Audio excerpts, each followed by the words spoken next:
At the Fort Bragg firing range, my father, Colonel Leland Bishop, roared in front of my own soldiers. "Look at her. A sergeant's salary is barely enough for dog food, Carrie."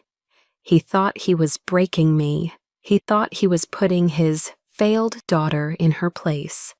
What he didn't know was that I was already silently investigating the criminal conspiracy that he was running.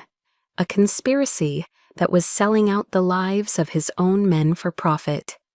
This is the story of how I used the skills he despised to destroy the empire he built on lies. My name is Carrie Ann. I'm 35 years old, a sergeant first class in the United States Army, and at this moment I was standing in what felt like the seventh circle of hell. It wasn't just the oppressive, wet blanket heat of a North Carolina summer pressing down on firing lane 7 at McKellar's Lodge. It was the hostile silence that felt even more suffocating. A bead of sweat traced a cold path down my spine, but it had nothing to do with the temperature. From the periphery, I could feel the sideways glances, hear the low, venomous whispers that coiled through the humid air. "That's Colonel Bishop's daughter," one voice murmured, just loud enough for me to catch. "Bet she got a free pass," another added. My hand tightened on the grip of my M4 rifle, my fingers finding their familiar places on the cool, worn metal. I focused on my breathing. In for 4, hold for 4, out for 4. A rhythm drilled into me until it was as involuntary as my own heartbeat. It was a shield. They knew nothing about me. They didn't see the faint, silvery line of a scar that peeked out from under the collar of my uniform, a permanent souvenir from a place that doesn't officially exist on any map. They didn't know about the nights spent staring at ceilings in countries whose names they couldn't pronounce, the bone-deep weariness that never quite leaves you. They saw only a name, a legacy, an appendage. And then they saw him. My father, retired Colonel Leland Bishop, was striding toward the firing line with the unshakable self-assurance of a god descending from his private Olympus. He was a titan here at Fort Bragg, a living legend whose stories were told with reverence in the officers' club. His posture was perfect, his silver hair immaculate, his presence so immense it seemed to suck the very air out of the space around him. In his world, there were officers, and then there was everyone else. I knew without a shadow of a doubt which category he placed me in. He was the sun, and I was just a disappointing shadow he was forced to cast. He didn't bother to lower his voice. The performance was the point. "Carrie Ann," he began, a cruel smirk playing on his lips. It was the same smirk that used to make my stomach clench into a tight, fearful knot when I was a child. "I hear you're still playing this little soldier game of yours." The words hung in the air, each one a perfectly aimed shot. He gestured vaguely at my uniform, a look of profound disappointment etched onto his features. "Tell me," he continued, his voice dripping with condescension, "how's a sergeant's salary treating you? Is it enough for dog food these days, or are you still coasting on my name to get by?" My jaw tightened, but I didn't speak. He wasn't finished. He turned, his gaze sweeping over a handful of young privates who were watching the exchange with wide, intimidated eyes. His voice dropped into a booming, authoritative register, the one he used for delivering orders. "Take a good look, men," he commanded, pointing a finger directly at me, at his own daughter. A perfect textbook example of wasted potential. She had a slot at West Point waiting for her. She could have been an officer, a leader with a real future. Instead, she chose this. He paused for dramatic effect, letting the disgust saturate his final words. She chose to be an enlisted grunt. The world went silent. The pop-pop-pop of distant gunfire seemed to vanish. All I could hear was a low, humming roar inside my own ears.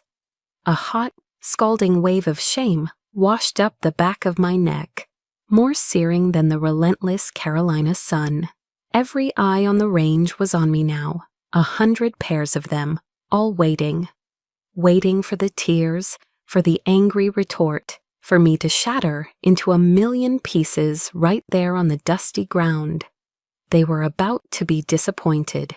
One of my first instructors, a man whose face I can no longer remember, but whose words are etched into my soul, once told me, "The quieter you become, the more you are able to hear."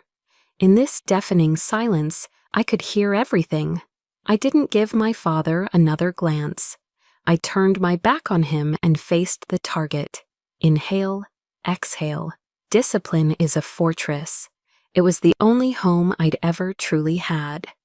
I raised the M4 to my shoulder, the stock settling into the familiar groove. The weight was comforting, the cold metal a steadying presence. My world narrowed to the front sight post and the distant black circle 100 meters away. 5 shots. The sound was clean, dry, and brutally final. Crack, crack, crack, crack, crack. 5 explosions ripping through the strained silence. 5 holes appearing in the paper target, so close together, they looked like a single ragged tear in the center of the bullseye. A different kind of silence fell over the range now, one of shocked, grudging respect. Slowly, I lowered my weapon, placed it on the bench, and turned to face my father. My eyes were as cold and hard as the steel I had just commanded. He was staring at the target, his mouth slightly agape. For a single, glorious second, the mask of the great Colonel Bishop was gone, replaced by pure, unfiltered shock. He recovered quickly, clearing his throat and turning away with a dismissive huff. But I saw it, just for a flicker. It was the unmistakable glint of unease. And in that moment, as I stood there in the suffocating heat, a decision formed in the quietest, coldest part of my mind. This game he loved to play, the one where I was always the loser, I was going to end it. That night, sleep was a foreign country. Back in my small Spartan apartment in Fayetteville, the 4 walls seemed to press in. I methodically field-stripped my M4 on the worn rug, the familiar clicks of metal, a futile attempt to impose order on the chaos roaring in my mind. The image of my father's face at the firing range, that mask of arrogant disgust, was seared onto the inside of my eyelids. Every time I closed them, the phantom feeling of the cold rifle dissolved, replaced by the crisp feel of a different piece of paper from a different lifetime. The memory pulled me back 17 years to the day I got my acceptance letter from UNC Chapel Hill. I was 18, and the world was a promise. I remember running home from the mailbox, the thick cream-colored envelope clutched in my hand like a gold medal. The iconic Carolina blue letterhead felt like a ticket to a new universe. I burst through the front door of our large, stately house, a home that always felt more like a museum than a place people lived. The air was thick with the scent of lemon polish, old leather, and my father's authority. He was in his study, the heart of his empire. He sat behind a massive mahogany desk, a heavy glass of amber bourbon sweating onto a leather coaster. The setting sun cast long shadows across the built-in bookshelves filled with military histories and legal texts. He was a king in his castle, and I was a subject presenting a tribute. I held out the letter, my heart pounding with a desperate, childish need for his approval. He took it, his eyes scanning the words without a flicker of emotion. The silence stretched, broken only by the clink of ice as he swirled his drink. Finally, he looked up, his gaze devoid of warmth. "Good," he said, the word clipped. "What's the major? Law, business? You'll need a respectable degree for officer candidate school." I took a deep breath. "I'm going to enlist first, Dad," I said, my voice brighter than I felt. "I want to serve, like you." The change was instantaneous. A steel door slammed down behind his eyes. He set the bourbon glass down on the desk with a sharp thud. His face hardened. "Foolish," he hissed, the word a blade. "I served so that you wouldn't have to. I didn't raise you, didn't invest in you, to have you throw it all away to be an enlisted grunt." "I can still go to college after," I pleaded. "The GI Bill, I can—" He wasn't listening. He cut me off, pulling open a drawer.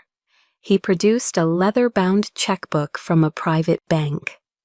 "This," he said, his voice dropping to an icy tone, "is your college fund. Your mother and I have contributed to it since you were born.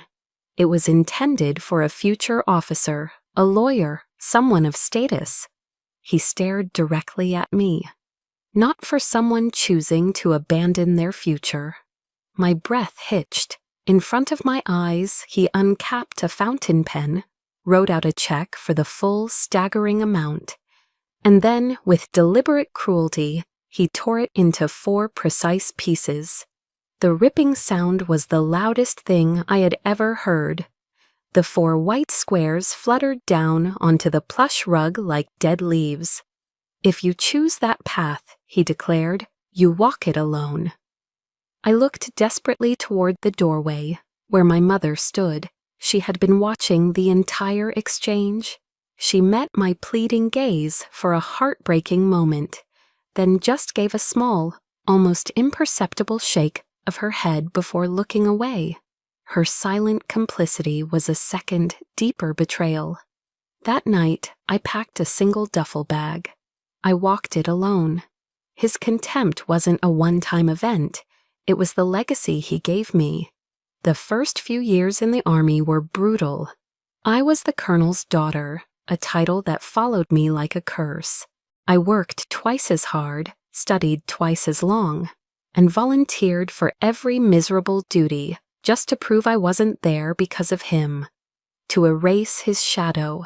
I remember one night during basic training, lying on my bunk, exhausted and lonely, soaked from a drill in the freezing rain.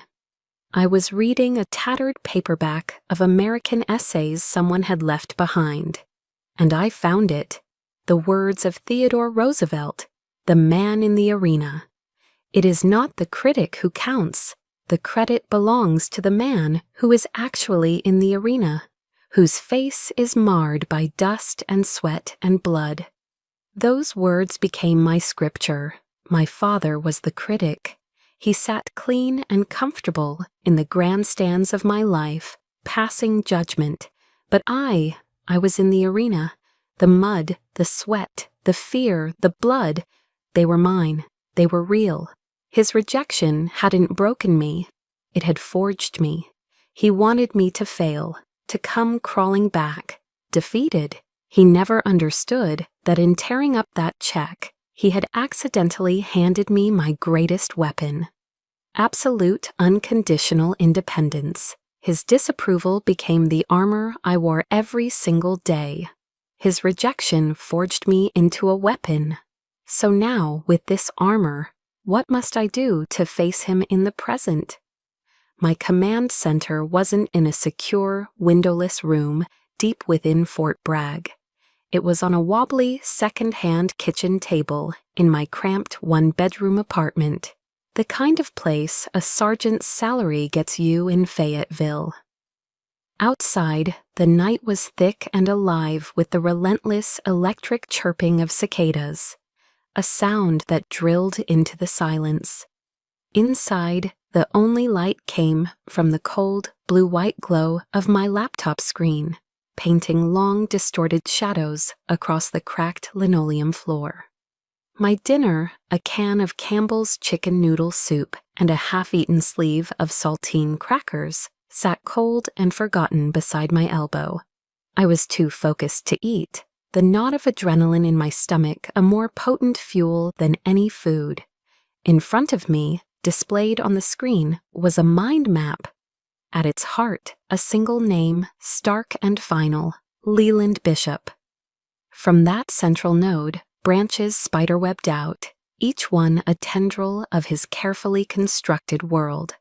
Shell corporations with bland corporate names, routing numbers for offshore bank accounts, a growing list of names that felt like potential co-conspirators. This wasn't going to be a messy, emotional confrontation born of anger. That was his world, not mine. This was a campaign. Just like planning a mission in hostile territory, I began with meticulous intelligence gathering. Quiet, patient, methodical. I remembered reading a book about how the FBI finally caught Bernie Madoff. It wasn't a dramatic confession or a single informant that brought him down. It was a team of forensic accountants who spent months, years following the money. They looked for the small inconsistencies, the statistical impossibilities, the anomalies that, when pieced together, revealed an undeniable criminal truth. My father saw me as a simple grunt, a blunt instrument good for following orders. He had no idea that the very skills he'd always disdained, the patience to sit still for hours, the meticulous attention to detail required to not get your team killed, the sheer stubborn endurance forged over years of service, were now the precise weapons I was aiming squarely at the heart of his empire. While he was likely enjoying a 12-ounce steak and a glass of expensive Cabernet at some exclusive restaurant, I was here, dining on lukewarm soup and plotting his fall from grace. A week later, I found my first real thread.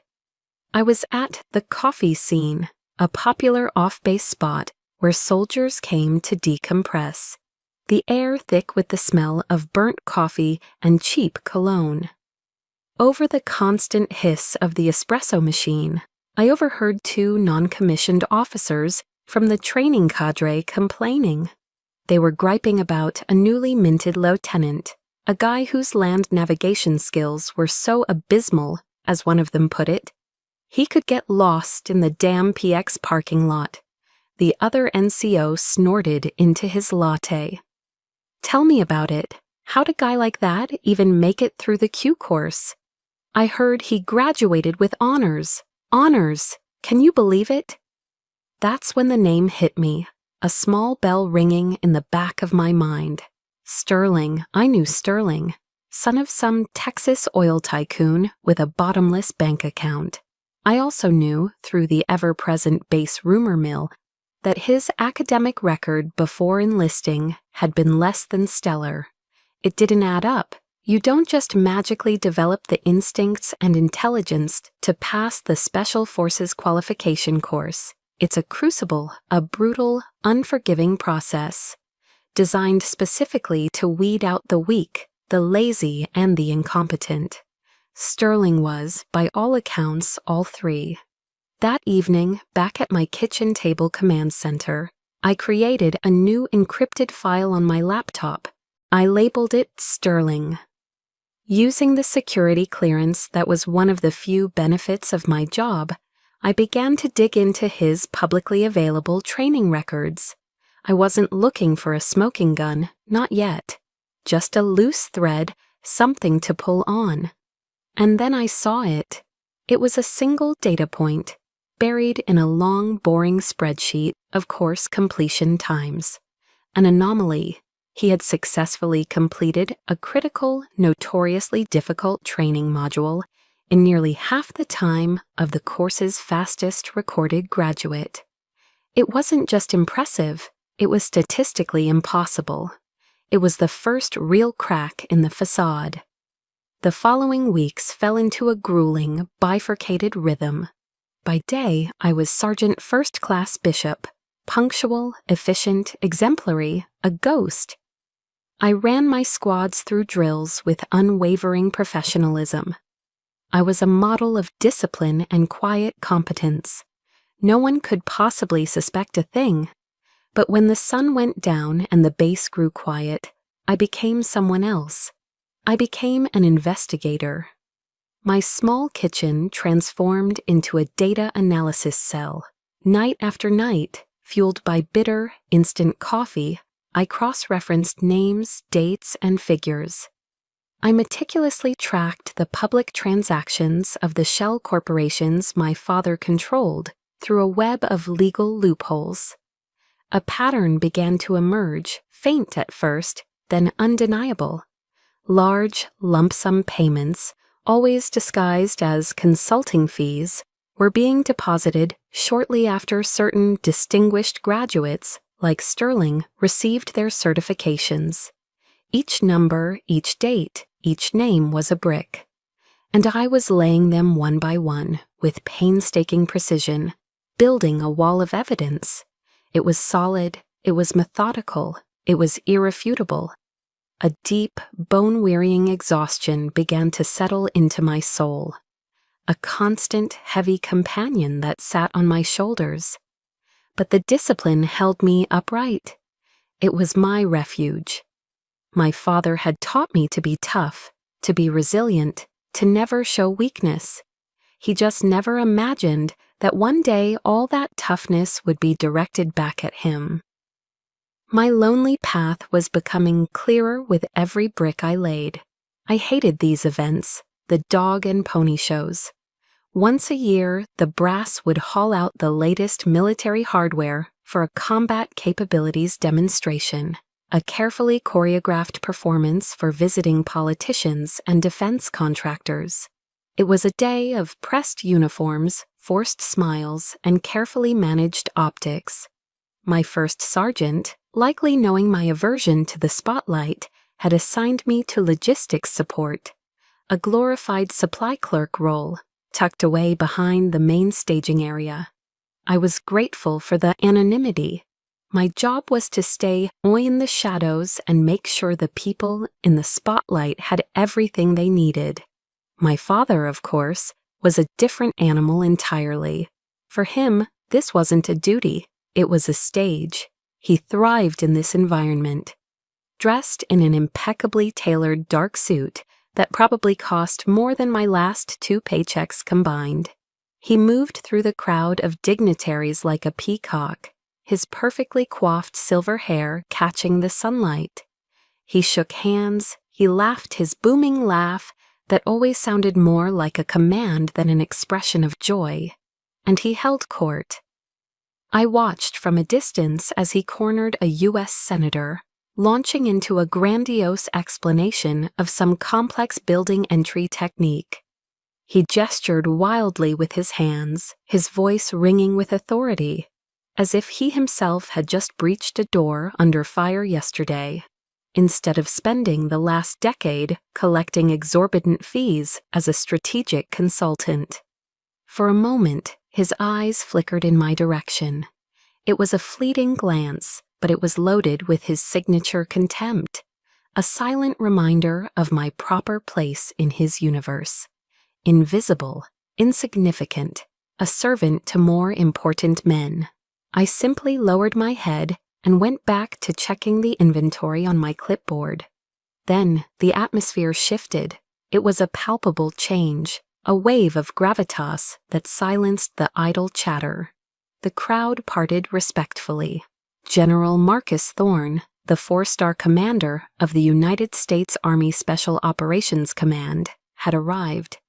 He was a living legend, a Green Beret whose quiet professionalism was as renowned as his tactical brilliance. Men straightened their ties. Officers stood a little taller. He moved with an unhurried purpose, his presence radiating a calm, absolute authority that made my father's blustering seem theatrical and cheap. Naturally, my father was the first to react. He abruptly abandoned the senator mid-sentence and strode forward, his hand extended, that dazzling politician's smile plastered on his face. "General Thorne, what an absolute honor, sir." But General Thorne merely gave him a polite, almost dismissive nod. His gaze, sharp and analytical, swept past my father, scanning the entire area with an intensity that missed nothing. He was taking in the whole scene, not just the performance at its center. And then his eyes stopped. They stopped on me. For a moment that seemed to stretch into an eternity, the 4-star general, the man at the absolute apex of my professional world, looked directly at me, standing in the shadows with my clipboard. The world seemed to grind to a halt. All the noise, the engines, the distant thumping of helicopter blades, it all faded into a low hum. He wasn't looking at my father anymore.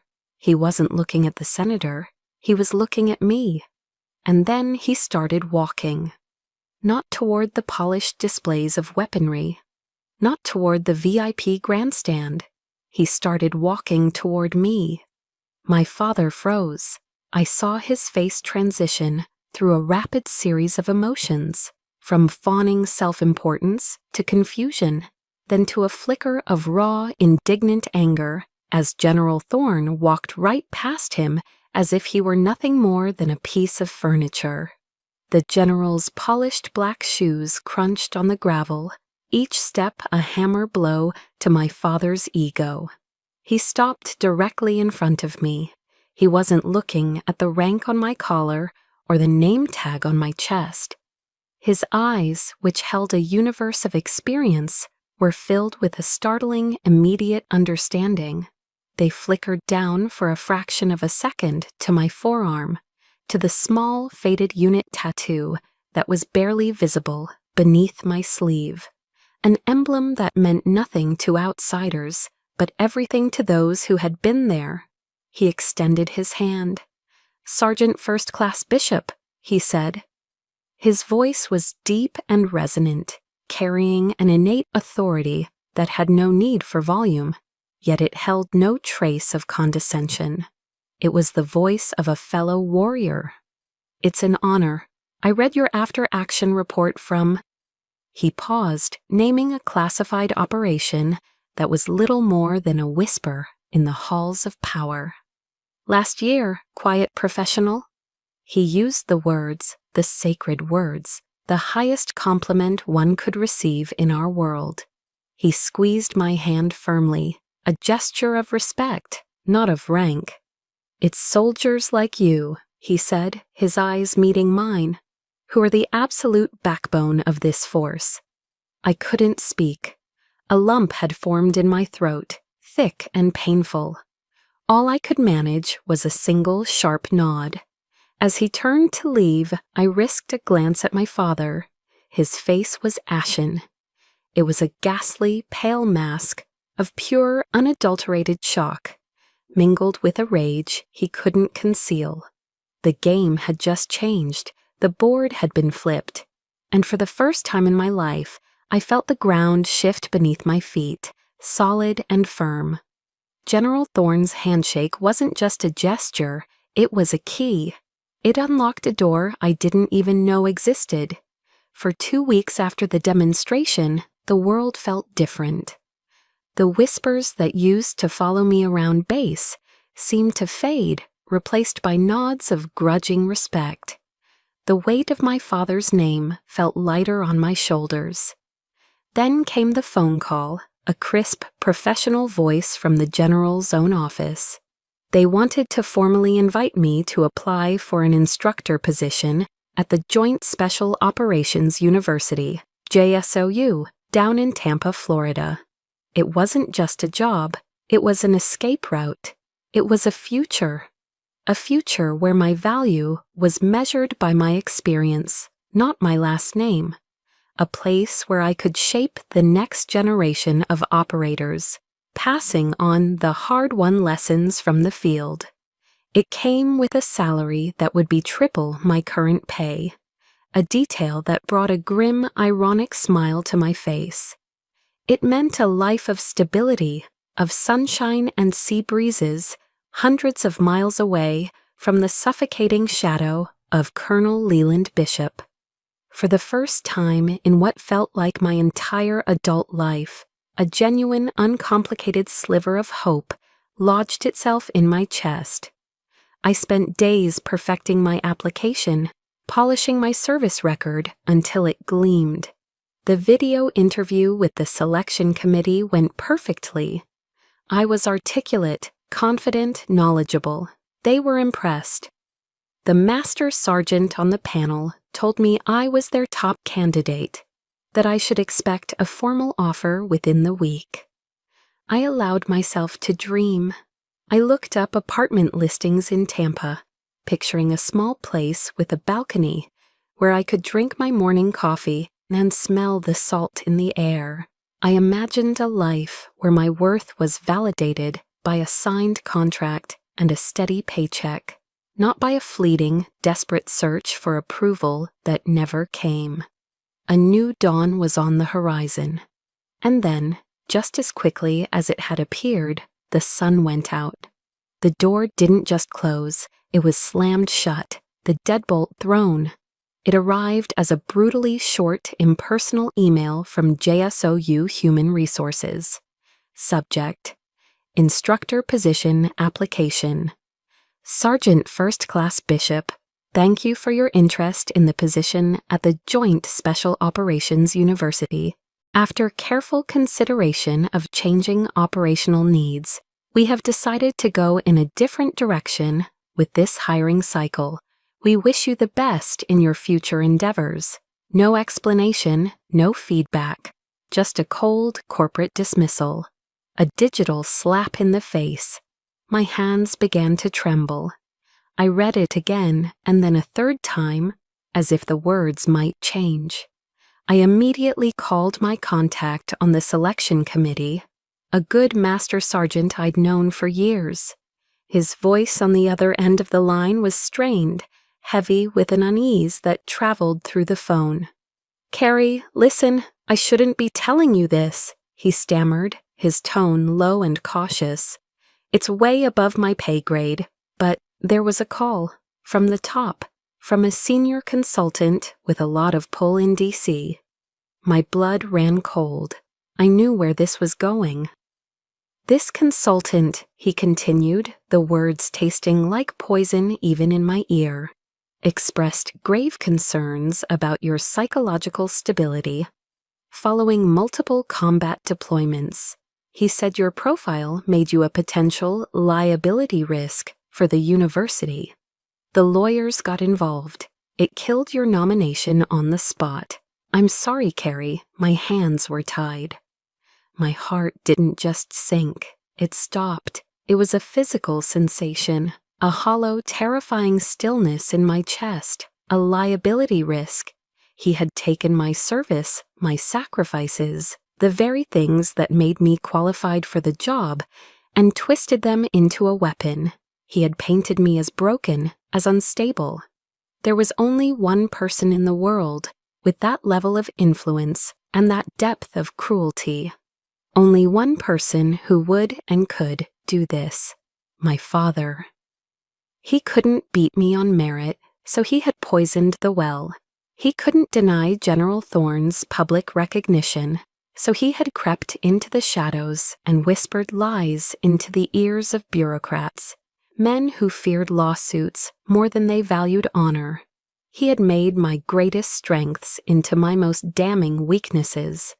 The anger that rose in me wasn't the hot, searing shame I'd felt at the firing range. This was different. This was cold. This was surgical. It was a solid block of ice, forming in my chest, a chilling, absolute clarity. He had crossed a final line. This was no longer about his disdain, his disappointment. This was sabotage. This was a deliberate act of destruction. He didn't just want me to fail anymore. He wanted to annihilate me, to ensure that I could never, ever escape his orbit, his control. I sat there in the dark, staring at the screen. A quote I'd once read from the Stoic philosopher Marcus Aurelius floated into my mind. The best revenge is to be unlike him who performed the injury. He had acted with malice, with deceit, with cowardice. I would not. Have you ever felt that? The moment when a deep, personal pain suddenly transforms, when the tears dry up and are replaced by a cold, hard resolve you didn't even know you possessed? That was me, in that moment. I moved the cursor across the screen. I found the folder on my desktop named Future in Florida, filled with apartment listings and daydreams. I dragged it to the trash icon and emptied it without a second thought. Then I navigated to my secure files and opened the one I had started weeks ago. The one labeled Leland Bishop. Hope was dead. Now there was only justice. My cold anger needed a target. It needed a direction. My father had sabotaged my future, and I needed to know why. What was he protecting? The answer, I knew, lay with my first thread, Lieutenant Sterling. Why would a man like my father, a man obsessed with military prestige, go to such lengths to protect an incompetent officer? Why was he so afraid of me getting a position at JSOU, a place where, as an instructor, I might have cause to review training programs and spot weaknesses? The questions burned through me, erasing any thought of sleep. I stayed up all night, the only light in my world, the pale glow of the laptop. Fueled by stale coffee, I used my security credentials to pull up Sterling's entire service record. I wasn't just looking for financial fraud anymore. I was looking for the consequences, the human cost. I began meticulously sifting through the after-action reports, the AARs, from his unit's recent deployment to Afghanistan. It was hundreds of pages of dry, clinical military jargon, much of it redacted with thick black lines. But years in the service had taught me how to read between those lines, how to see the ghosts in the sanitized language. I scanned reports of firefights, IED strikes, and routine patrols, my eyes hunting for a single name, a single incident that didn't fit. I was no longer an investigator. I was a hunter, stalking a tragedy through a dense forest of paperwork. And then I found it. The report was designated AR-15-6, the formal code for an official investigation into a hostile engagement resulting in U.S. casualties. My heart began to pound, a slow, heavy drumbeat against my ribs. The date was August 14th. The location, the Korengal Valley, Afghanistan's Valley of Death. It was a place where bravery went to die, a treacherous maze of rocky hillsides and hidden enemy positions that had chewed up and spat out some of our best soldiers. Two names leapt off the page, so stark they seemed to have been carved into the screen with a knife. Sergeant Mark Sully Sullivan, KIA, Sergeant First Class David Diaz, KIA, killed in action. The report detailed the ambush. It cited a catastrophic tactical error on the part of the commanding officer, Lieutenant Sterling. He had ignored direct intelligence warnings and led his patrol down a narrow, exposed trail at the bottom of the valley, a route notoriously known to every soldier in the region as the death funnel. It was a rookie mistake, the kind of blunder a first-year cadet at West Point would have known to avoid. It was a death sentence. The blood in my veins turned to ice. My hands shook so violently I could barely control the mouse. With a growing sense of dread, I opened another file, the financial records I had painstakingly compiled on my father's shell corporation. I cross-referenced the dates, and there it was, the final damning piece of the puzzle. A wire transfer, 7 figures. A massive, obscene amount of money, moved from a trust fund in the Cayman Islands registered to the Sterling family, and deposited into the account of one of my father's consulting firms. The date of the transfer was exactly 3 weeks before Lieutenant Sterling had graduated with honors from the Special Forces qualification course. It all clicked into place with a horrifying, sickening finality. My father hadn't just sold a fraudulent qualification. He hadn't just undermined the integrity of the force he claimed to love. He had sold 2 men's lives for a payday. I barely made it to the bathroom before I doubled over the toilet, my body convulsing as I threw up the cold soup and bile. The acrid taste burning my throat was nothing compared to the profound, soul-deep revulsion that consumed me. My father. He had sold a piece of paper, a meaningless certificate, and the price had been paid in the blood of Sully and Diaz. I knew them. I'd had beers with Sully at a grimy bar just off base, listening to him talk about the fishing boat he was going to buy when he got home. I'd seen the pictures of Diaz's wife and 2 little girls that he kept tucked inside his helmet. This was no longer about me. It wasn't about a ruined career or a lifetime of feeling inadequate. It was about them. It was about their honor. It was about their stolen futures and the families they would never see again. It was about the most disgusting, unforgivable betrayal I could possibly imagine. In that moment, something inside me broke, and something new and hard settled in its place. The Bible verse echoed in my head, not as a promise of peace, but as a declaration of war. The truth will set you free. And I knew my truth now. I walked back into the living room and picked up my phone. My hand was no longer shaking. It was cold, steady, and calm. I found the number in my contacts and dialed. The voice on the other end was professional, alert. Major Reed. My own voice came out flat, devoid of all emotion. It sounded like a stranger's. "Evelyn," I said, using her first name. "It's Carrie Bishop. We need to meet, right now." I paused, letting the weight of my next words settle. This isn't about fraud anymore. This is murder. The diner was a greasy spoon off the All-American Freeway, the kind of anonymous, 24-hour place that smelled of stale coffee and fried bacon. The vinyl on the booth seats was cracked, and the fluorescent lights hummed a weary tune. It was the perfect place for a conversation that could never happen on base. It was the antithesis of the polished mahogany-paneled officers' clubs where my father conducted his business. This was the underworld, and I was stepping into it. Major Evelyn Reed from the Army's Criminal Investigation Division, or CID, didn't look like a high-ranking investigator. Dressed in civilian clothes, a pair of simple jeans and a nondescript blouse, she could have passed for a tired high school teacher grading papers.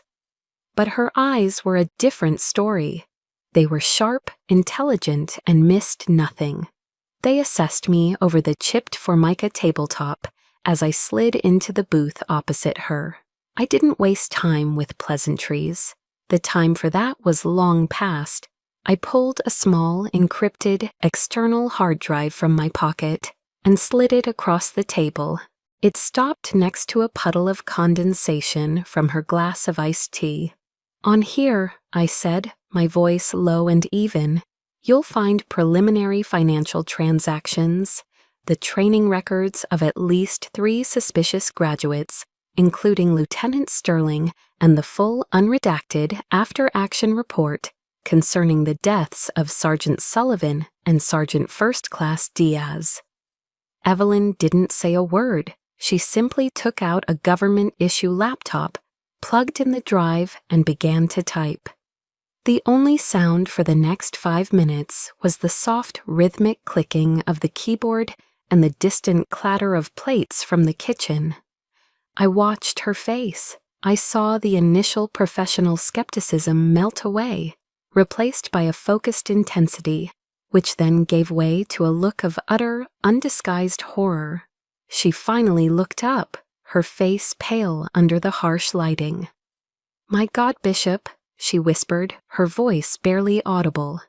"You were right. This isn't just fraud. The pattern of payments, the falsified records, the direct link to the casualties. This is a criminal enterprise. This is a RICO case. RICO, the Racketeer, Influenced and Corrupt Organizations Act, the legal hammer used to bring down mob bosses and criminal syndicates. She was putting my father in the same category. Evelyn leaned forward, her voice dropping even lower. To convict him, to make it stick, we need more than the paper trail. Financials can be explained away by clever lawyers. We need to prove intent. We need a direct link, something that ties him personally to the criminal act, not just to the money. Her sharp eyes locked onto mine. We need his own words. The unspoken question hung heavy in the air between us. "Sergeant First Class Bishop," she said, her tone shifting from investigator to commander. "You're the only one who can get close to him without raising suspicion. You're the only one he might talk to. Are you willing?" I knew exactly what she was asking. A wire, a recording. I would have to willingly walk into the lion's den, face the man who created me, and then tried to destroy me, and coax a confession from his lips. A wave of nausea, cold and acidic, rolled through my stomach. It was a vile, disgusting thought. But then I saw their faces. Sully laughing over a beer. Diaz proudly showing me a picture of his little girl on her first day of school. The revulsion was instantly extinguished by a cold, hard resolve. There was a simple principle I learned in the field. Slow is smooth, and smooth is fast. I would do this carefully. I would do this right. "I'll do it," I said, my voice steadier than I felt. "What do you need?" A few days later, Evelyn met me in a deserted parking lot. She handed me a pen. It was a sleek black fountain pen, expensive looking, the kind my father favored. "It's a digital recorder," she explained. 8-hour capacity, crystal clear audio. The activation is on the top. 1 click to start, 1 to stop. Simple. I took the pen from her. It felt heavier than any weapon I had ever carried.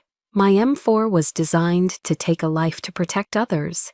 This pen was designed to kill a man's life, his reputation, his freedom, his entire world. With a single treacherous click. This was my weapon now. Not to kill a person, but to kill a lie. "We have enough probable cause to start surveillance," Evelyn added, her voice all business now. "Every call he makes, every transaction he initiates is now on our radar. We're building the case brick by brick, but this pen, Carrie," she looked at me, her expression grim. "This is the tip of the spear. It has to hit the heart." The plan was set. It was as elegant as it was ugly. In 2 weeks, my father was scheduled to receive a Lifetime Achievement Award for Integrity and Honor at the annual Patriots Gala at the Maine Officers Club. It was the perfect stage, a stage for his monumental arrogance, for his hypocrisy to be on full display. And it would be the stage for his downfall. The grand ballroom of the Fort Bragg Officers Club was a sea of hypocrisy. The air, thick with the scent of expensive perfume and catered prime rib, glittered under the light of crystal chandeliers. Men in starched dress uniforms and women in shimmering evening gowns mingled, their laughter echoing off the vaulted ceilings. I stood in the shadows at the back of the room, a ghost in my perfectly pressed Army service uniform. I was a discordant note in their symphony of self-congratulation, and I felt every eye that skimmed past me. On stage, bathed in a brilliant white spotlight, my father was basking in the glow. He held the award, a heavy crystal eagle perched on a marble base, and beamed at the adoring crowd. The award was for a lifetime of dedication to integrity and honor. The irony was so thick I could have choked on it. "Integrity," he began, his voice filled with a practiced false emotion that made my skin crawl. is the bedrock of a soldier. It is the moral compass that guides us in the darkest of nights. The audience, a collection of some of the most powerful people on the East Coast, hung on his every word. Honor, he continued, placing a hand over his heart, is not a commodity to be bought or sold. I almost laughed out loud. In the pocket of my uniform jacket, my fingers found the cool, smooth surface of the pen. With a soft, nearly inaudible click, I activated it for the last time, just to be sure. The recording from a few hours prior was secure. I had gone to his office under the guise of offering a daughter's congratulations, of wanting to finally make peace. The bait was simple, an appeal to his ego, and he had taken it, hook, line, and sinker. The sterling situation? His recorded voice, smug and condescending, echoed in my memory. The kid's an idiot, but his father pays his bills on time. It's how the world works, Carrie Ann. You should learn that. Now here he was, preaching about honor. The room erupted in thunderous applause. My cue. As the clapping began to subside, I started to walk. It wasn't a march, it was a slow, deliberate, and perfectly paced advance. Not too fast, not too slow. Each step was measured, the rhythmic tap of my low-quarter dress shoes on the polished floor like the ticking of a time bomb. The room began to fall silent as heads turned. Conversations faltered. A ripple of confusion spread through the crowd as I moved from the shadows into the light. On stage, my father paused mid-sentence, his smile tightening. He squinted into the crowd, annoyance flashing across his face before he quickly masked it. "Ah," he said, forcing a chuckle, trying to reclaim control of the room. "My daughter, Sergeant First Class Carrie Bishop. It seems she's come to share in this wonderful moment." I ignored him. I ignored the hundreds of stares, the whispers that started to bubble up. I reached the front of the stage but didn't stop. I ascended the 3 short steps, my eyes locked on a single point. I wasn't looking at him. I was looking directly at General Marcus Thorne, who sat in the seat of honor at the head table on the stage. My heart hammered against my ribs, a frantic bird trapped in a cage. But my legs were steady, my hands were still. I was a weapon on a set trajectory. I stopped directly in front of the 4-star general's seat. A new silence fell over the ballroom, this one absolute. It was so quiet, I imagined I could hear the fizz of champagne bubbles in the glasses on the tables. I didn't say a word. I simply reached into my pocket and placed 2 items on the white linen tablecloth in front of the lectern: the black fountain pen and my personal cell phone. The moment was a signal. At the back of the ballroom, the main doors were quietly blocked by 2 stone-faced men in dark suits. On my right, I saw Major Evelyn Reed rise from her seat at a nearby table. She wasn't a tired teacher anymore. She was a hunter, and her eyes were locked on her prey. Simultaneously, the massive presentation screen behind the stage, which had been displaying a flattering, heroic portrait of my father, flickered. His image was replaced by the simple, stark user interface of an audio playback application. I chanced a look at General Thorne. His face was a complex mask of grim understanding and profound disappointment. He looked at me, then at the pen, and then he gave a single, almost imperceptible nod. It was all the authorization I needed. With my phone, I hit play. The connection was wireless. The sound was instantaneous, piped through the ballroom's state-of-the-art speaker system. And the voice that boomed through the hall was not the polished, inspirational speaker from a moment ago. It was my father's true voice, raspy, arrogant, contemptuous. The sterling situation, the kid's an idiot, but his father pays his bills on time. It's how the world works, Carrie Ann. You should learn that. Honor is for the little people, for the grunts who die in the dirt. For men like us, it's about results. A collective gasp swept through the room. The color drained from Leland Bishop's face. His self-assured posture collapsed as if his strings had been cut. He stared at the screen, then at me, his mouth opening and closing silently. No sound coming out. He looked like a fish gasping for air. The audio file continued to play, revealing every sordid detail of his criminal enterprise, every dismissal of the men whose lives were forfeit for his greed. The shocked silence in the room began to break, replaced by a rising tide of horrified, angry whispers. Alliances built over decades of backslapping and bourbon were dissolving in real time. Major Evelyn Reed was now on the stage. She walked past me, her steps firm and confident, and stopped beside my father. She didn't raise her voice. She didn't need to. "Colonel Leland Bishop," she said, her voice clear and cold in the sudden silence.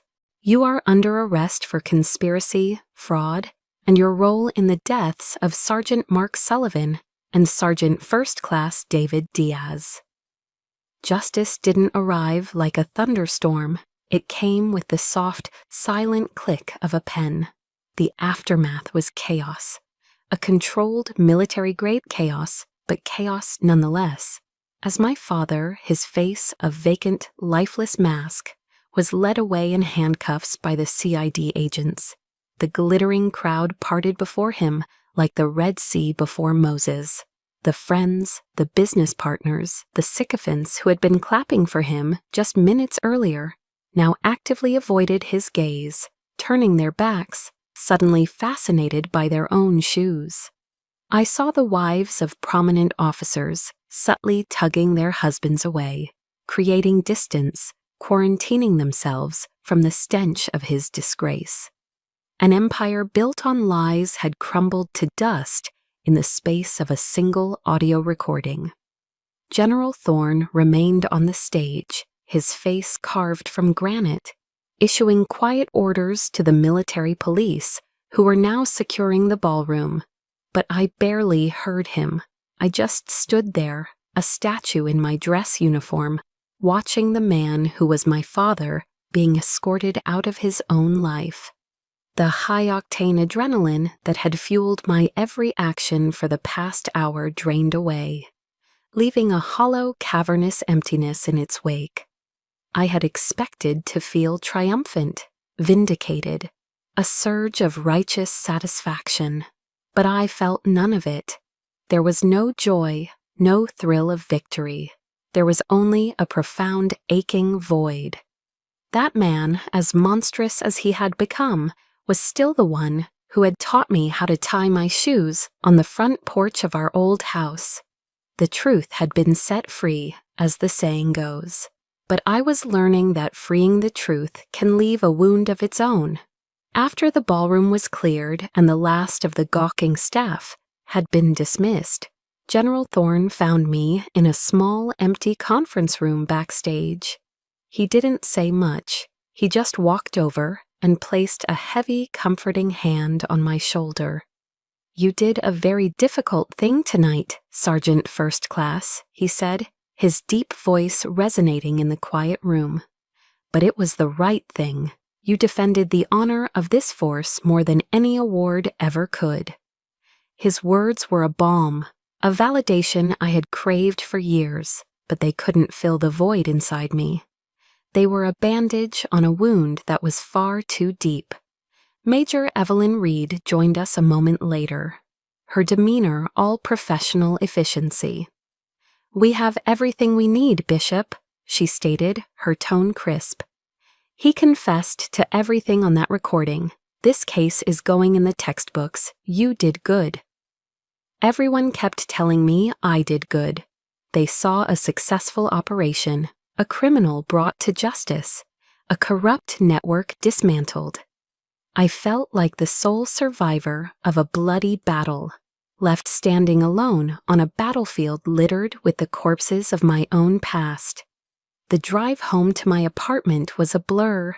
The streets of Fayetteville, usually so familiar, felt alien. There would be no champagne tonight, no victory celebration. I walked into my small apartment and went straight to the kitchen. I sat down at the wobbly table, the same table that had served as my command center for this entire campaign. Now it was just an empty table. The laptop was closed, the files were gone. The war was over. I had won. I had exposed the truth. I had secured justice for Sully and for Diaz, and for God knows how many others. I had defended my own honor against my father's lies. But in doing so, I had also personally detonated my own family, what little was left of it. The victory felt strangely like defeat. And for the first time since this whole nightmare began, I let myself cry. The tears weren't for the man who was being processed at the county jail. They weren't for the monster he had become. They were for the little girl who once trailed after him, desperate for a single nod of approval, a single "well done, Carrie Ann." I cried for the loss of that little girl's innocence. I cried for the ugly, bitter price of truth. I sat there in the dark for a long time, the silent tears tracing paths down my cheeks, and when they finally stopped and the deep, shuddering breaths subsided, a quiet certainty settled over me.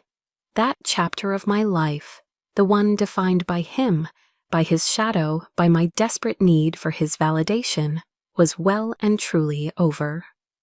1 year later, the legal storm surrounding Leland Bishop had finally passed. He was convicted on a slew of federal charges: fraud, conspiracy, and 2 counts of involuntary manslaughter. The sentence was decades in a place where his name and influence meant nothing. I never visited him in prison. I never wrote. Some doors, once closed, are meant to stay that way forever. My own life had found a new, quieter rhythm. I was still in the army, but things were different. The respect I received from my peers and my superiors was my own, earned in sweat and service, untainted by anyone's shadow. I had officially accepted the instructor position at the Joint Special Operations University. My transfer papers were signed, and I was moving to Tampa next month. The Florida apartment I had once dreamed of was now a reality. But this afternoon, I was in a different kind of place. A playground on Fort Bragg, filled with the bright, chaotic sounds of children's laughter. It was a weekly event for Gold Star families, a support program for the spouses and children of soldiers who had been killed in action. I was helping a quiet, 8-year-old boy with serious brown eyes, the son of a fallen infantryman, master a particularly tricky knot. His name was Leo. He was struggling with a bowline, his small fingers fumbling with the rope. I knelt beside him on the soft wood chips, guiding his hands through the motion. "You make the rabbit hole," I said softly. "The rabbit comes up the hole, goes around the big tree, and then back down the hole." Suddenly, the loop held. His face lit up with a brilliant, triumphant smile. "Whoa, how are you so good at that, Miss Carrie?" Leo asked, his eyes wide with admiration as he stared at the perfect knot. I felt a genuine smile spread across my own face, easy and unforced. "A soldier taught me," I told him, my voice warm. "A long time ago. He said a good knot can save your life one day." I wasn't lying. The soldier who had taught me that very knot, on a rare father-daughter camping trip, when I was just a little older than Leo, was my own father. It was one of the few untarnished good memories I had of him, a flicker of light in a long, dark history. For a long time, I had tried to bury memories like that, because they were too painful, too connected to the man he became. But I was learning now. I was learning to sift through the wreckage of the past and keep the small, useful things of value while letting the rest of it burn. His legacy was a pile of ash and deceit. Mine would be different. It would be found here in the triumphant smile of a little boy who just learned something new. It would be in the quiet support I could offer to these families who had sacrificed so much. It would be in the lessons of integrity, of honor, of truth that I would pass on to the next generation of soldiers at JSOU. Later that evening, as the sun began to dip towards the horizon, I took a drive. I went east, out of Fayetteville, toward the coast. I ended up at Wilmington, sitting on the cool sand, watching the endless rhythmic procession of the waves. They crashed on the shore, a constant, powerful cycle of destruction and renewal, washing the world clean again and again. A steady breeze blew in off the Atlantic, carrying the sharp, clean scent of salt, and it felt like it was blowing away the last lingering ghosts of the past. Staring out at the vast expanse of the ocean, I realized I was no longer Colonel Bishop's daughter. I wasn't the hero who took down her own father. Those were labels, roles I had been forced to play in someone else's drama. They weren't me. I was just Carrie, a soldier, a teacher, a survivor. The setting sun painted the sky in brilliant streaks of orange and purple.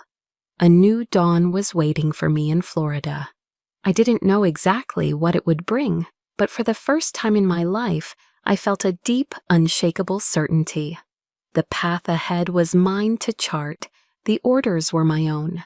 I am the master of my fate. I am the captain of my soul.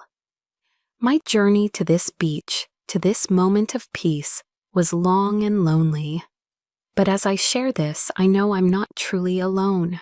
I know so many of you have walked your own difficult paths, fighting silent battles to reclaim your own soul. This space, this channel, is where stories like ours find a voice and prove that strength is real. If my journey resonated with you, please subscribe to be part of this community. Share this story with someone who needs to hear they are not alone. And in the comments below, tell me, what was the first step you took toward your own self-made dawn? I'll be reading.